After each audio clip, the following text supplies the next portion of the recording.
Having self-control takes a lot of discipline. It really does. It takes a lot of discipline to have self-control. I wanted to come up here and start raising hell, screaming, probably cursing, which I shouldn't do. But when you get upset about something that you didn't do anything wrong, you know that what you're doing and what you're standing up for is right. And when someone tried to take that away from you, not even try, did actually, did take it away from you, you will feel a certain type of way. You will feel enraged, probably, upset, annoyed, frustrated. Well, that was me today. I felt very frustrated, annoyed, violated, to be honest with you. And I know I'm going to get over it, but I just wanted to talk about it to get it off my chest because it's just absolutely wrong. So today, I realized when I was on my TikTok page that the account is locked. And I'm thinking, why is my account locked? No explanation, no warning. I did get a strike that if I post anything about Israel, the government, or I criticize, that they will delete my account, which I have not posted anything since I got that strike. And when I realized that they got rid of my account, I was highly upset. It felt like a violation because no warning, no heads up. Yes, I got a warning, but I didn't post any videos since then. And to me, it infuriates me. It really upset me that they can do that. And that's their right to do that, I guess, unless you're doing something wrong. But in my opinion, I didn't do anything wrong. And on top of that, why is it that we can't criticize another government? It's okay that we can criticize our government because we have that entitled to do that. But why is it that we can't criticize the Israeli government, what they're doing? It's okay for them to take our tax-paying dollars and fund their war and weapons and stuff like that for them killing innocent women and children, but we can't criticize what they're doing, which is a war crime. And I don't know, a war crime is illegal to say, which is not, because that's what they're doing. They committed a war crime, starving innocent women and children, and I feel like I have a right to say that. I feel like I have a right to voice my opinions and my concerns, what's going on in their country, since they're so concerned about our country. They're so concerned to insert themselves. The Prime Minister of Bibi Netanyahu, he's inserting himself in our country when he had no business doing that anyway. So how is it wrong for me to criticize someone else's country and I'm condemned by it, by they removing me from my TikTok, deleting my account, but it's okay for them to criticize us and tell us what we can or cannot say? Well, I'm not allowing that. I don't accept that narrative. I really don't. Okay? I criticize our government because our government is very shady, and I have a right to say that. I have a right to say and voice my opinion because that is my First Amendment rights. And I don't think I'm saying anything wrong or anything cruel. I'm not telling anyone to act like a fool or act crazy. I'm just voicing my opinion that I deserve to say. So when that happened, I was really, really upset. I'm not going to lie. I was really upset. Then when I started to calm down and control my emotions, because, my emotion gets the best of me sometimes. Sometimes I don't think before I speak. I just say things because that's how I react, especially when someone put me in a corner or when someone do something that they shouldn't be doing, like violating me, violating my speech and my First Amendment. I tend to act out. I always been like that. You can ask my parents that I always act out. I never listen. I never stay still. I was a very, very hyper child. But with that being said, I actually am okay that TikTok did that. I even think TikTok, like, thank you. Thank you for removing me and deleting my account. Because you know why? You put fire in me to build my own platform, to be my own independent platform, to build my own podcast and just say whatever I want to say without being judged, without being flagged, without being threatened, saying they're going to ban me, they're going to silence me. So thank you, TikTok. Thank you. Because you know what? Everything happens for a reason. Even though I was upset about this and they did this, but you know what? I thank them for doing that because, you're not going to silence my speech. You're not going to silence things that I have that I need to say, whether a topic about abortion or me criticizing the Israeli government or about our government, about the Epstein files, about what's going on with the Charlie Kirk investigation. You will not silence me because as an American, I have a right to say whatever I feel like saying within reason.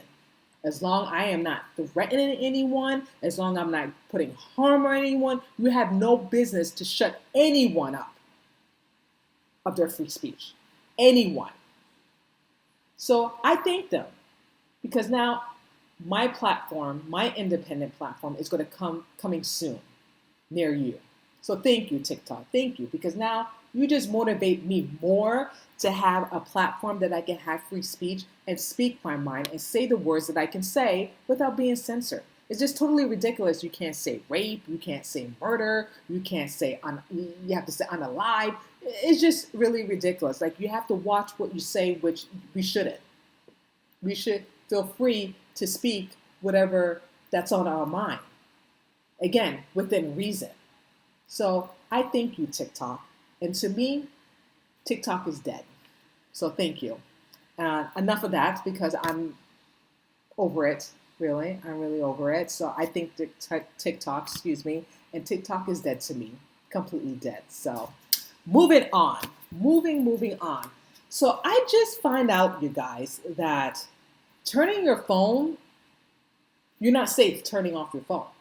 Meaning that, if someone decides to commit murder or do something very shady, that our government can still spy on you while your phone is turned off. Isn't that crazy? I never knew that until I recently found that out when I was watching Megyn Kelly, and then she was talking to two gentlemen on her show, and they were explaining to her, and she was talking to that, the government can spy on our phones, whether it's on or off.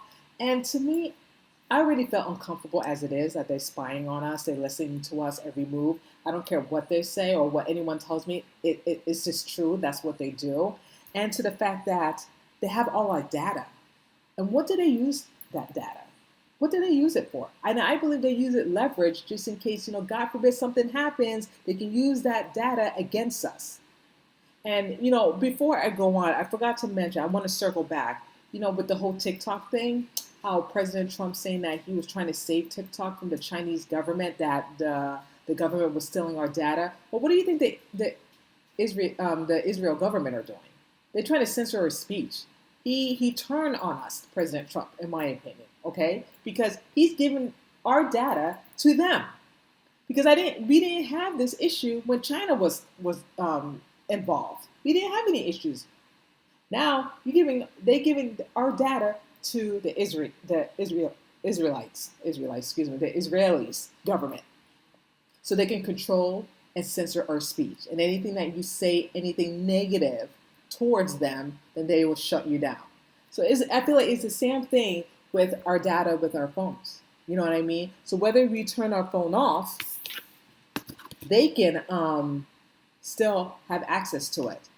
They can still access to it. They can use our data against us, whether we like it or not. And that's a scary thing, you guys. That is a very, very scary thing. And I don't feel comfortable with that. I don't feel comfortable the government is eavesdropping, listening to what we have to say. They're probably listening right now. They probably are. Okay?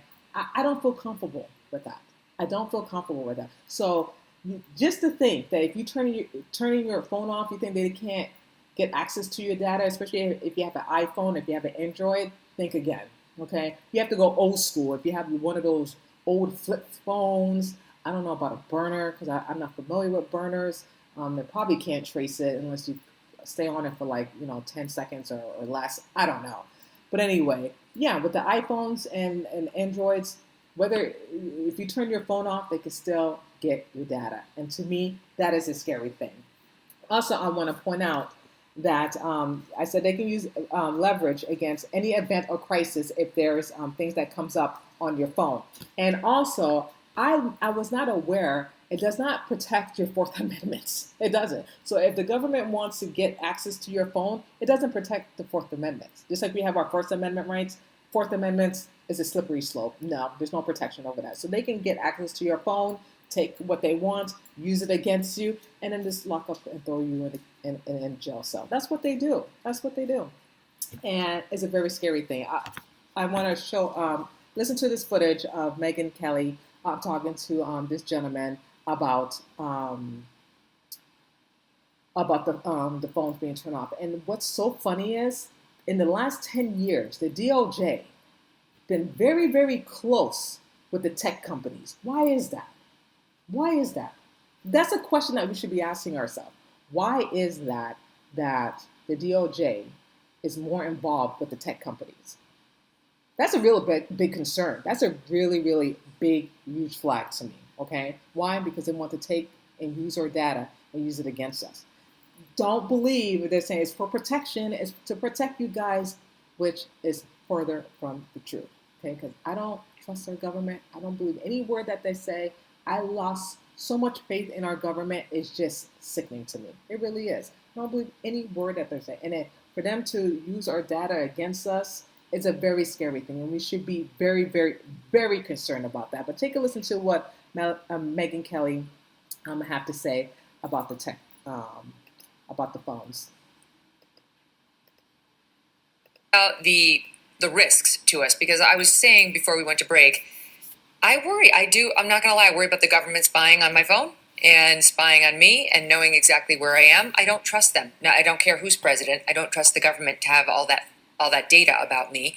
Is that crazy paranoia type stuff, or is that something that's a real worry? It's a real worry, and I share your concern completely, regardless of who's in power. I think a lot of us have seen in the last 10 years that the closeness of the DOJ and the tech companies is a really big concern, and none of us should be comfortable with this. So yeah, the idea that there's all this data out there about us, which can be leveraged in the event of a crisis, or if there's a change of government and policy, suddenly maybe something about us, we're in a group that's not popular. I think we should be concerned about this, especially, Megyn, because of this technical legal issue. The information coming off of our phones is not Fourth Amendment protected. So, like, if the government wants to wiretap you, there are Fourth Amendment issues there. But they don't need to wiretap you. This is what I think people need to understand. People are worried about the back door. Oh, what if there's like the government sneaks in and monitors my phone? The front door is open. That's it. The information from our phones allows us to be profiled and put into groups in ways that are very, very dangerous for us. What you're saying is if the government, let's say... Let me pause. Do you guys remember this movie? It's with Will Smith and Gene Hackman. Rest in peace, Gene Hackman. The Enemy State, Enemy Lines, I can't remember. And it's about, Will Smith is a lawyer in his character, and then he was trying to help out one of his clients, and then one of the governments assassinated or killed someone, and then something was on a hard drive, and then I guess the person that he was helping with put it in his gift bag that he was purchasing lingerie for his wife. And for that instance, that's how the government works. And I don't know if they're equipped to do that, I believe anyway, that they can, in an instance, they can just disrupt your life like a minute, make changes, make you seem like you're a criminal when you're not, okay? That's how the government works. That's what the government do. They plant little things so people can turn on you to make you feel like, to make you look like you're a criminal, that you did all this illegal, shady stuff with a touch of a button. A touch of a button. One minute you have amazing life, amazing career. The next minute you are wanted for things that you never, ever would have done in your life in a million years. And that's how the government works. That's what they do. They manipulate the system. They try to brainwash people. They try to make you seem like you are a killer or you betrayed your country. All that stuff. That's what they do. But anyway, I just wanted to share that with you because that's something similar to what they're talking about with the whole phone business. Only had an up phone and I didn't have an iPhone or an Android, then the government would try to get it from like you guys and it wouldn't be there for the giving. Like they try to get it directly from this phone, but they just couldn't do it. Correct. So we have no unencrypted customer data at all. So like we have a photo and video storage service similar to iCloud, but unlike Apple, ours is encrypted from us. So if the government says, hey, Joe, give me Megan's photos because she has an up phone, I don't have the photos. There's nothing for me to give in the case of photos. Wow. Yes. Megan, we've already gotten law letters of federal agencies coming to us saying we need access to this device. Yes. And we say we have nothing to give you because we don't have the keys.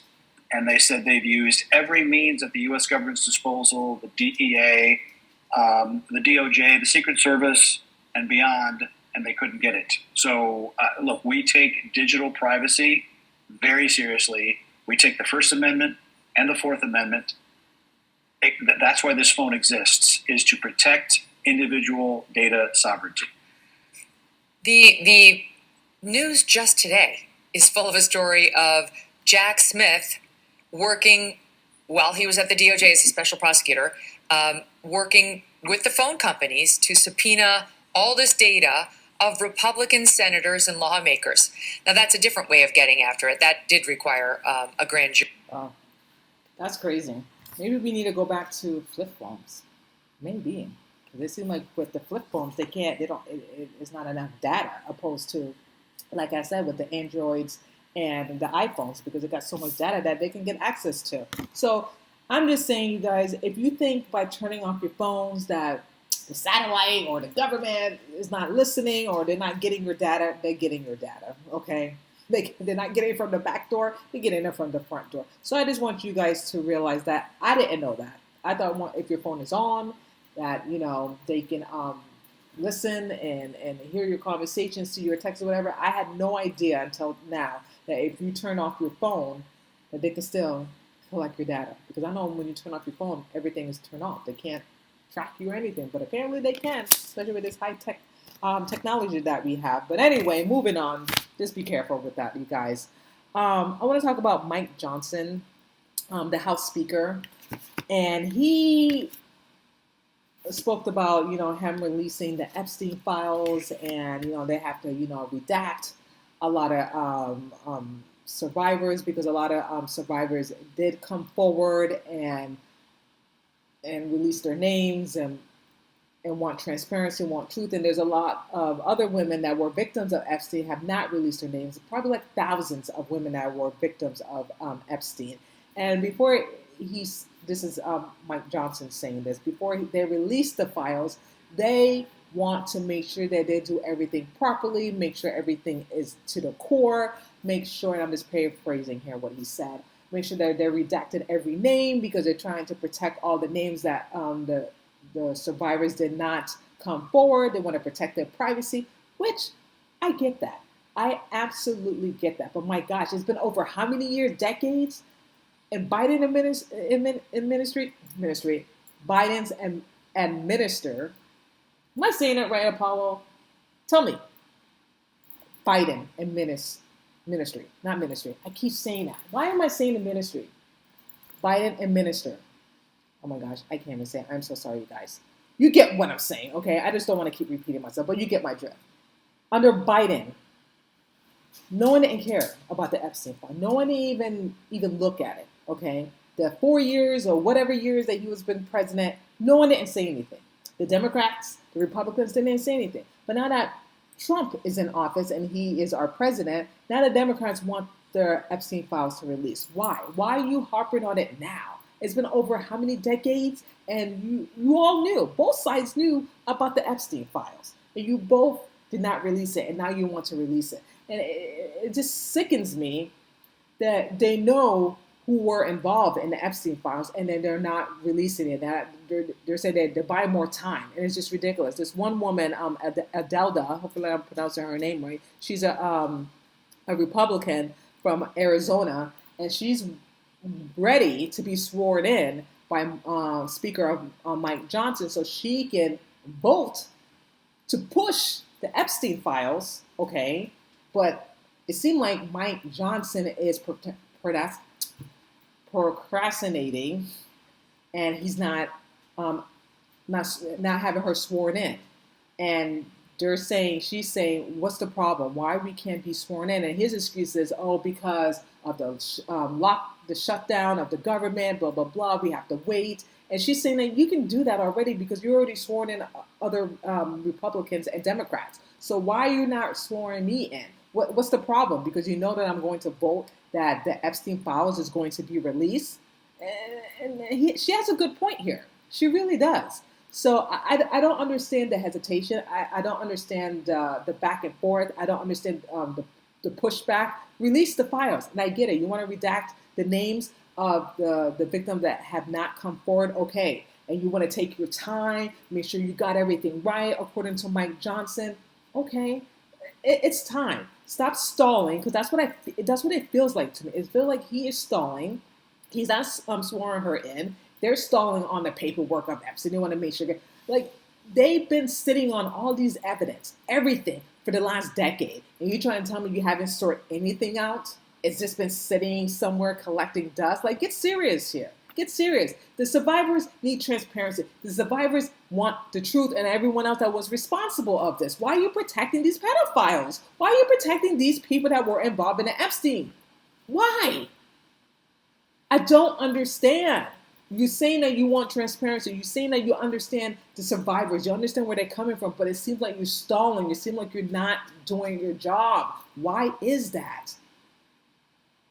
Ladies and gentlemen, it's just, again, another cover-up. Again, and this is why people have no faith in our government. Because, again, the lies, the cover-up, transparency, you're stalling. You're saying this, you're saying that, and you're not releasing the files. And I get it. You want to make sure everything is right. You want to make sure everything is done to the T. But how long is it just going to be? Is it going to be another decade before the files get released? And then most of the survivors are end up no longer on this earth? Like, come on. This is just ridiculous here. When are these other pedophiles going to be held responsible and accountable for their actions, what they did? They had sex with underage girls.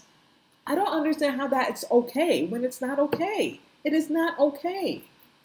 Please, make it make sense. I don't understand. I don't understand. But I want to show you a clipping of the video of Mike Johnson, what he had to say. First, no, let me show you, take a listen to Ruben. He was in D.C. and he did a press conference about how Mike Johnson is stalling and how he is not having Imelda, if I'm saying that right, Amelia, if I pronounce her name wrong, forgive me, not have her sworn in. And Mike Johnson saying, well, right now it's because he wants to protect whatever is in the Epstein files. Protect what? Protect what? Protect the pedophiles? Come on. Stop protecting the pedophiles and do what's right, and do what's right for the victims and the survivors. That's what you need to protect and do right for. But take a listen to Ruben on what he has to say in the press conference. Oops, not you, Megan Kelly. Speaker Johnson is protecting pedophiles. That's what this is all about. The only reason Adelita Grijalva is not being sworn in right now is because he wants to protect whatever is in those files, all the pedophiles that would be revealed, and he wants to make sure every day that doesn't happen. He has one more day to protect all those pedophiles, whether it's involving Donald Trump or any of his rich elite friends. That is what Speaker Johnson is doing here. Every reason that he has ever come up with has changed from day one, day two, day three. The only thing that's been consistent the whole time is that Speaker Johnson is trying to cover up for pedophiles. Well, he ain't lying. I can't disagree with Ruben. I can't. Adelita. That's a beautiful name, by the way. Beautiful name. So I just want to stand correctly. Adelita. That's the woman who's still waiting for Speaker Mike Johnson to swear her in so she can count the votes. So she can, with her vote, then she is saying that she wants the Epstein files to be released. But he is stalling, just like Ruben is saying. Why are you stalling? You already sworn other people in. Why are you not stalling? Why are you not swearing her in? Doesn't make any sense. But take a listen to Mike Johnson, what he had to say, why he's waiting to swear her in. Oops, there we go. What happened? Okay, there we go. Sorry about that, guys. With a little technical difficulties, but no. Let's talk about Grijalva and Epstein. Okay, once more for everybody. Everybody in Congress, I think, is for maximum transparency of the Epstein files. That is underway right now. Let me point out before I go further, all of the files were in the possession of the Biden-Harris Department of Justice for 4 years. Every single thing that we're talking about right now was in their sole possession. They could have released it. They could have done anything. Rokana, all the Democrats who are jumping up and down making noise about this, didn't say a peep about it for 4 years. I don't know why. But this is another partisan manufactured thing. Is it a serious problem? Yes. I've sat with the victims, some of the ladies who bravely have come forward and talked about the horrors that they sustained because of traffickers on Epstein Island and all the things he was involved in. Everybody involved in that should have the full weight of justice descend upon their head. And we're all for that. We want every single person who had anything to do with that to be exposed. But there's as many as 1,000 victims estimated. That's what the victims said. There may be 1,000 women who were made to suffer these unspeakable harms because of this. Many of them were underage at the time.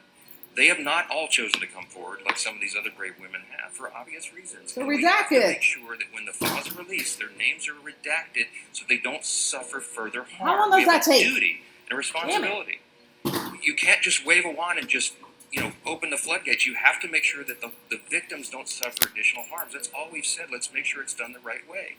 The Grijalva, that's underway, by the way. The House Oversight Committee asked the Democrats and Republicans on that committee who are working on that vigorously. As I said, some of the biggest, bulldogs in Congress are on that committee. And they're all joined together in a bipartisan fashion, digging through and releasing documents. 34,000 documents so far and more on the way. In fact, as I noted a couple of days ago, the attorneys for the House Oversight Committee, during the shutdown, were still doing work. They were in New York City combing through the Epstein estate files. By the way, that was never even mentioned or anticipated in the discharge petition, for those of you who are following all the details of this. So the more is coming out. We're for all of it coming out as soon as possible. The only thing we want to make sure of is that the innocent victims are protected, and I think we have Okay, we get it. Okay, we want to protect the innocent victim. I get that, Speaker Mike Johnson. I get it. How long is it going to take? This should have been done 4 years ago when Joe Biden was, he wasn't even president. So we don't know who was president for the last 4 years. We still don't know. So we can't count him because he wasn't president, right? Apollo, he wasn't president for 4 years. So whoever was in charge for the last 4 years, they knew about this Epstein file. They did nothing. They could have redacted 4 years ago or a decade ago. They chose not to. They chose to keep the evidence and everything collected in dust. Now, last video that I'm going to share with you guys of Mike Johnson and Anita speaking about the whole Epstein files and how he's just stalling. And I believe he is because I get it. You want to take your time. You want to make sure everything is done accordingly and appropriately. But my gosh, the victims need some transparency. They've been waiting for how many years, decades? Come on, let's get serious here and get to work and put some pressure on people to redact the names of the survivors that did not come forward and release it so the pedophiles could be arrested. They've been running free for the past decade, living their best life. And then you have these survivors, trying to move on and they can't. They have PTSD. They have nightmares. They're not the same anymore. And then they try to pick up the pieces and try to do the best that they can in their daily lives. And you have these rich folks just living their best life that they didn't do anything wrong. When they were pedophiles having sex with underage girls. Like, this is disgusting. Where's the justice? This is unjust. Sorry. Again, I have to have self-control and control my emotions because my emotion gets the best of me, especially, when it comes to pedophiles having sex with underage girls and no one's not doing anything about it. No justice. So sorry for my outbursts. Take a listen to the next video that I'm going to share with you with Mike Johnson pleading his case. Let's go. Ms. Grijalva won her election, and credit to her. She's going to fill her father's seat. I congratulate her. We're happy for her to serve. I'm going to be happy to administer the oath to her as I am to every member who wins who is duly elected to this body. It's a great honor. But she won her election after the House was out of session. So we've not had a full session. She deserves to have all the pomp and circumstance that everybody else does. She deserves to have a full House of members and go down and do the speech and have her family and friends in the balcony. that hasn't been scheduled because we haven't had that session yet. This delay is not procedural, it's intentional. Earlier this year, Speaker Johnson swore in 2 Republicans from Florida with less than 24 hours after their elections during a pro forma session. There is no reason, other than politics, that Arizona should be treated differently. Let's be clear. Speaker Johnson knows that I will be the 218th signature on the discharge petition for the Epstein Files. Exactly. He is doing everything in his power to shield this administration from accountability. That is not leadership. That is obstruction. Yes. Every day that I am not sworn in is another day that my constituents are blocked from critical constituent services and excluded from debates happening right now that affect their lives. Just recently, the Speaker gave another lame excuse, that she needs the pomp and circumstance of a swearing in front of her House colleagues. Do you need the pomp and circumstance? I do not. You do not. CBS News. I can't believe that's still on. Hot damn. Anyway, people don't tend to understand. Speaker Mike Johnson, he has the power. He has the power to do a lot of things. And he says that he doesn't have power. I don't understand that he does. Like the whole government shutdown, he can open the government up. But he chooses not to because he's trying to stick it to the Democrats. I'm not saying the Democrats are perfect either. You know what I mean? It's just ridiculous when they can't even meet in the middle and try to, come to some type of solution because, a lot of people are not getting paid. A lot of people are getting laid off. And it's affecting the American people. It's affecting their pay.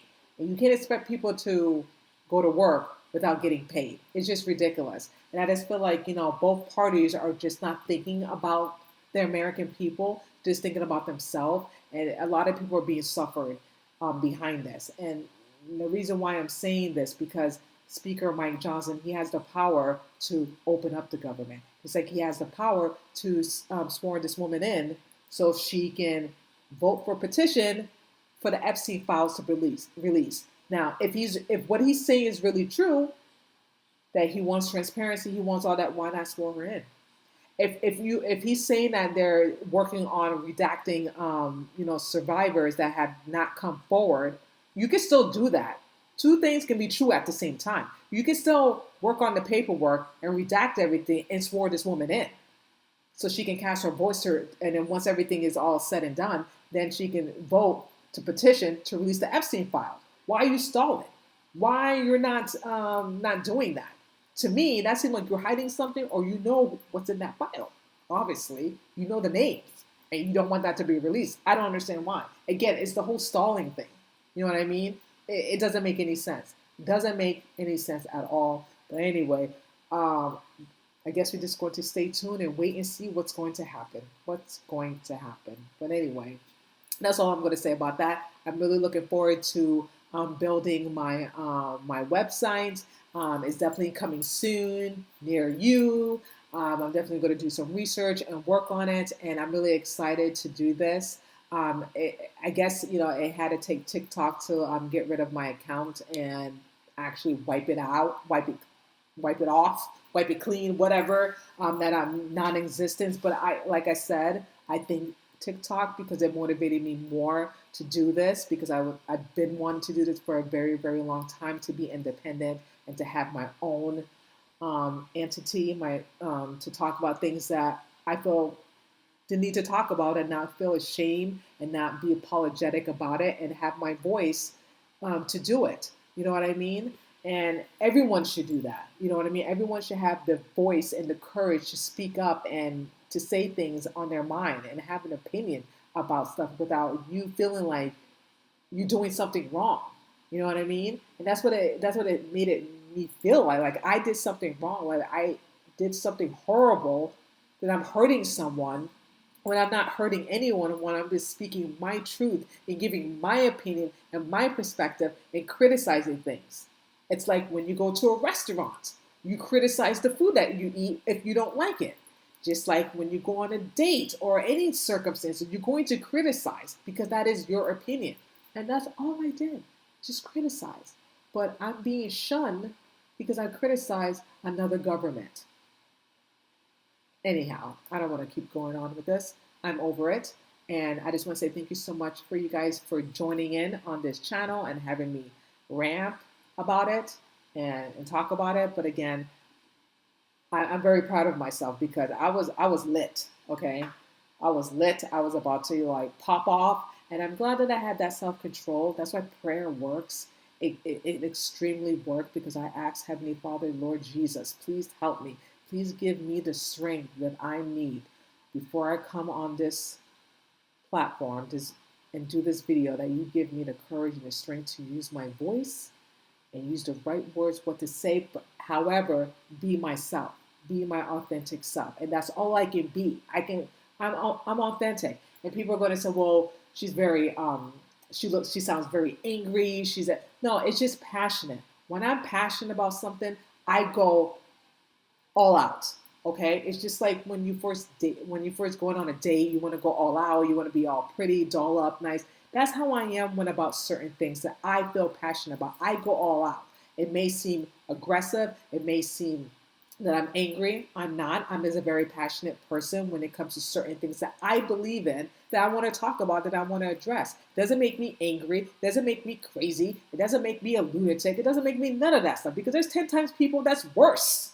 Okay, worse. That they could be my neighbors and they could be chopping off someone, dismember them, eat them, and they're more crazier than me. I'm just more passionate about things, okay? And sometimes I can't control that. It's like what you see is what you get with me. And I tell people that there's no in between with me. There's not, okay? And that's just who I am. And I don't feel like I should change my personality or the way I speak to accommodate someone else. I'm not doing that. Okay, I'm not. As long as I'm respectful, I'm kind, and I respect other people's opinions, because everyone has a right to, to talk and to give their point of views and give their opinions. As long as I listen, and then they listen to me, and then we have a conversation about it, it's all good. It's all good in the hoods, honey. But for someone to tell me that, oh, I have to watch what I say, I can't say certain words, like, what is this? And that's not me. That's not my authentic self. I can't do that. You know what I mean? I have to be me and I have to be real. This is who I am. Because by me being someone else, it's not going to work for me. You know what I mean? And people can tell anyway. People can tell in a mile away if we fake or phony. You know what I mean? And I don't want to be like that. I want to be my authentic self. And if I have something to say, I want to express it. What I want to say. I'm not hurting anyone. I'm not hurting anyone. I'm not going out there doing something crazy. I follow the rules. I follow the law. I pay my taxes. I do everything. But when it comes to conversations and talk about stuff, I can't do that. I have to ease up. I got to watch what I say. No, I'm not doing that. Sorry, but not sorry. I'm not doing it. So, again, some people may not like it, and that's fine. That's fine. You don't have to watch my video. You don't. But what I'm saying is, I'm not letting TikTok platform shut me up, because you're not, okay? Again, I thank you for doing what you have to do. You did. And now it just motivates me more to have my own website, to do my own show, my own videos, and just say things freely without being judged or ridiculed or being struck down for things that I believe in and things that I want to talk about. And that's all I'm going to say, you guys. So thank you so much for watching. That's it. I really appreciate and love you all. If you like this video, just please like, share, subscribe. Please comment. Please let me know what you think about all of this and what I said. And I really, really appreciate each and one of you. And I just want to say this. I may not get it right all the time, but I can honestly say to you guys, I will admit when I'm wrong. I admit when I get things wrong, because you know what? There's no need to be prideful or there's no competition. You know what I mean? Because there's things I'm going to get wrong. You know, I'm not perfect. I'm imperfect, and it's all about owning up to things and just getting it right and correcting myself and just keep going. And that's what I've been doing. I keep going and keep doing this, and that's it. So thank you again so much, you guys, and I will see you guys tomorrow. Take care and God bless.